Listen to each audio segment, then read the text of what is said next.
Obvious question is why Felix Sturm is your first? Well, he's our mandatory. I have to face him, and like I said at the conference there, it's a fight I would like to have taken anyway, even before I become world champion, because obviously the obvious two, Macklin and Murray, fought him, and they come up a bit short.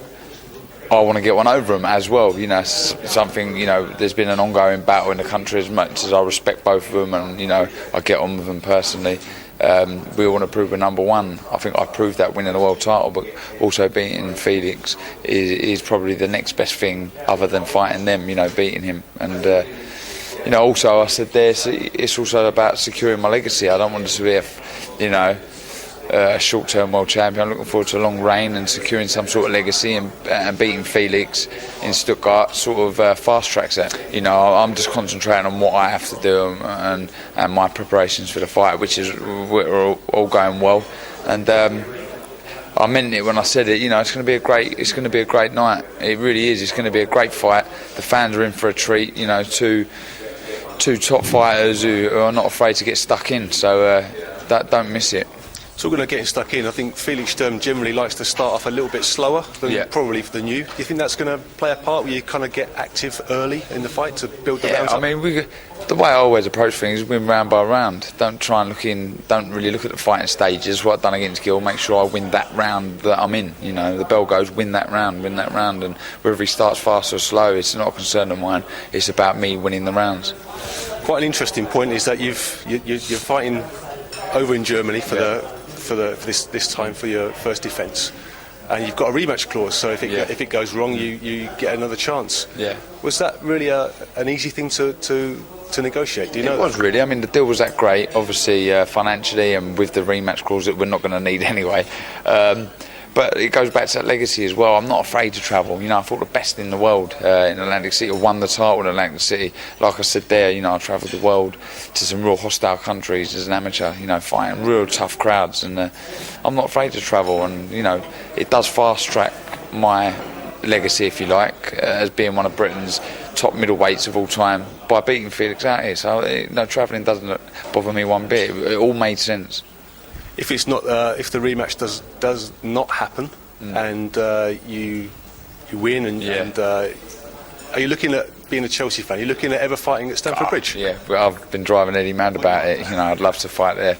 I had the honour of walking out at half time when we played Villa recently, and it really gave me more of a buzz to want to fight there. The crowd were unbelievable, they were electric, chanting my name, and I just thought to myself, I would love a ring in the middle of this pitch, defending against probably one of the Brits. Murray would be fantastic. But obviously that can only become a reality once I take care of Felix. So I'm fully focused on the job at hand.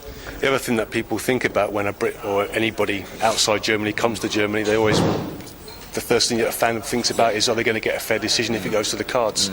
Is that going to play in your mind at all, considering the fact that Macklin and Murray both kind of were in very close fights, let's say? Not at all. I've got confidence in the sport of boxing, if you like. I know there are some, there has been some debatable decisions, but I'm confident in the IBF, judges, the commission, and we'll get a fair crack at the whip. I'm sure of it, and it's important for the sport of boxing that the winner of the fight is the winner. Do you know what I mean? It's not what makes sense.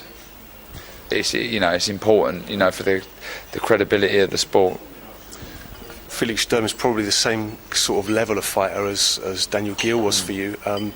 What kind of sparring partners, or who can you say is going to be sparring with you in preparation for this fight? I mean, we're sport for choice. Obviously, being in London, there's lots of top fighters around. So, we'll make that decision in the next couple of weeks. Probably 4 or 5 weeks ago, we'll start sparring, which is what we usually do. So yeah, I'll leave it up to Tony. He'll pick them out, and I'll go there. But like I say, we're sport for choice. Saunders, Ryder, Eubanks Jr. They're all there. I mean, Ryder and Saunders are southpaws, so probably not. But even a bit further up north, Sheffield, we've got Carl Frotch. Speaking to him, we'll probably do a bit with Carl. But like I say, I'll leave that to Tony. I'll just turn up and do as I'm told.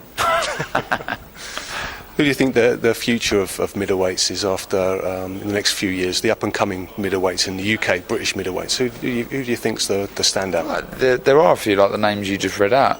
Ryder put up a fantastic effort against Billy Joe, who had that, obviously the amateur pedigrees, good fighters. But yeah, it's exciting. It is, and I'm proud to be part of a booming domestic division. Not just internationally. There's some big names out there and some big fights, but internationally, obviously there's myself, Murray, Mackley, and Andy Lee. And then you've got the others. I think they're just a little bit off of us. So it's good times. Good time for British boxing, especially in the middleweight division. Good times for boxing and something for fans to look ahead to as well. It sounds like you're going to get a lot of travelling support coming over for you in December. Yeah, definitely. I mean, Barnet's going to be a quiet place on the 7th of December. Lots and lots of people have booked up, sending me messages and tweets of their flight confirmation, and I'm proud to have such a good supporters follow me all around the world, and you'll hear them. Don't worry about that. They'll be in full voice.